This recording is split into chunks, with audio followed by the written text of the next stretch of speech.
Good day everyone, we are Group EduQueens, and for our midterm presentation, we will simulate a reading aloud activity inspired by Rebecca Bellingham's TED Talk entitled The Power of Reading Aloud.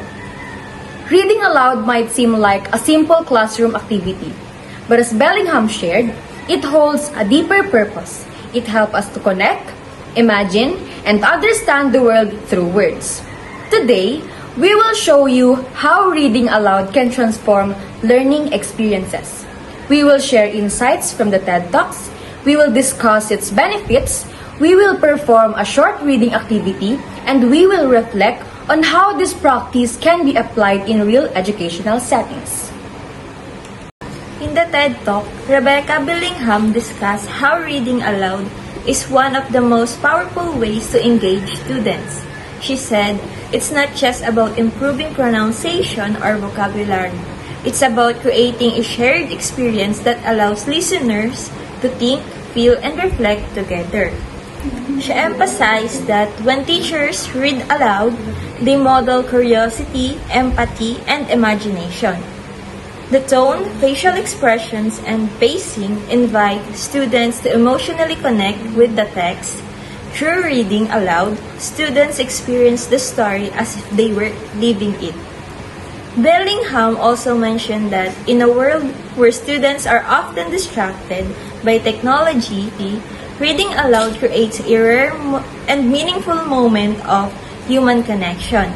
It helps us slow down, listen, and truly understand what the story is trying to say. Reading aloud has many benefits for both young learners and adults. First, it enhances language development by exposing listeners to rich vocabulary and sentence structures. Hearing fluent reading helps students learn how words sound and how ideas flow in sentences. Second, it develops comprehension skills. When we listen to someone read, our brain visualizes scenes, interprets emotion, and make prediction skills that are important for deep understanding. Third, reading aloud builds empathy. Through stories, we see life from different perspectives. For example, when we read about characters' struggles, we learn to understand feelings that may be different from our own. Lastly, it strengthens community in the classroom. When students gather to listen and discuss, they share reactions, opinions, and interpretation. It becomes a collective learning experience that strengthens relationships. To demonstrate, I will read a short excerpt from the title The Little Prince by Antoine de Saint-Exupéry. The Little Prince is a philosophical story written by Antoine de Saint-Exupéry. It tells about a young boy from a small planet known as Asteroid P612 who traveled from one world to another, meeting different kinds of people. Each encounter teaches him something about life, love, and human nature. The story begins when a pilot, who is also the narrator, crashes his plane in the middle of Sahara Desert. He meets the little prince, a mysterious boy with golden hair who asks him to draw a ship. As they spend days together, the pilot learns about the boy's life and his journey through the universe. The little prince tells about Pilot that he left his home planet because he was confused about his feelings for a rose he had cared for. The rose was beautiful but vain. The thought he loved her. He wanted to understand more about love and relationships. So, he set out to explore about planets. On his journey, he meets several adults who represent different flows of human behavior.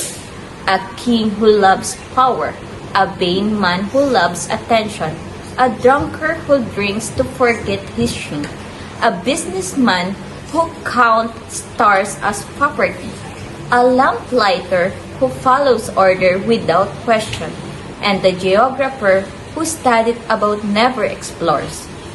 Each of these adults symbolize how grown-ups often lose sight of what truly matters. Finally, the little prince arrived on Earth, where he meets a fox who becomes his friend and teaches him an important lesson. It is only with the heart that one can see rightly. What is essential is invisible to the eye. This simple line carries deep message that most meaningful thing in life can't be seen or measured. When reading aloud, tone and pacing make a big difference. By emphasizing certain words, posing the key moment, and reading with emotion, we help listener truly feels the message. Imagine reading this passage silently. It is might still be meaningful, but reading it aloud allows the message to resonate with emotion and connection. Let us now proceed to reflection on the demonstration. Listening to that passage, we realize that reading aloud transforms words into an experience. It helps the audience visualize and feel the emotions behind the story. This aligns with what Bellingham said, reading aloud helps us connect to literature and to each other. When a teacher reads a story, students don't just learn language. They also learn empathy, patience, and appreciation for storytelling. They begin to see that reading is not a chore, but a way to explore ideas and emotions. In our own experiences, reading aloud in class made us feel more involved. It made us listen carefully and react to what to be heard. It also gave us confidence when it was our turn to read. Through that simple activity, learning became more interactive and memorable. Applying reading aloud in education can be done in many ways. Teachers can start the day with a short story, read parts of a novel before a discussion, or let students take turns reading. These techniques can also be used across subjects.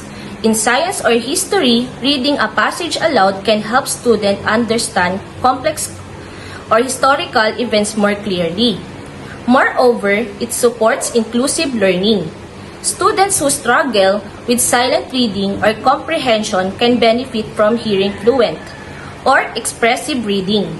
It provides a model they can follow, especially from pronunciation and tone. Bellingham mentioned that teachers should not be afraid to show their passion when reading aloud. Expressiveness makes stories come alive and helps students see reading as something enjoyable and meaningful, not just a classroom requirement. To conclude, reading aloud is not just about reading words. It's about how sharing experiences, emotions, and understanding.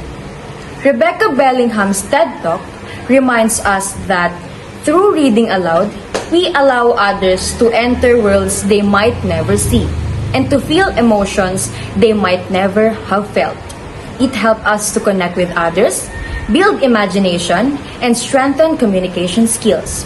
It teaches us to listen, to words, to stories, and to teach others. As future educators and lifelong learners, it is our role to continue this practice.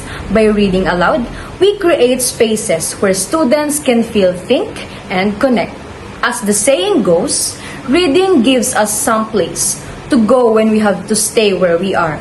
And reading aloud makes that journey more alive, more shared, and more meaningful. As we come to the end of our presentation, we are reminded that reading aloud is not merely an academic exercise. It is an act of connection, imagination, and humanity. Through the simple power of voice, stories come alive, emotions are shared, and hearts are moved. Rebecca Bellingham's message reminds us that when we read aloud, we open doors to understanding, not only of the text, but of one another. It teaches us that learning is not confined to books and classrooms.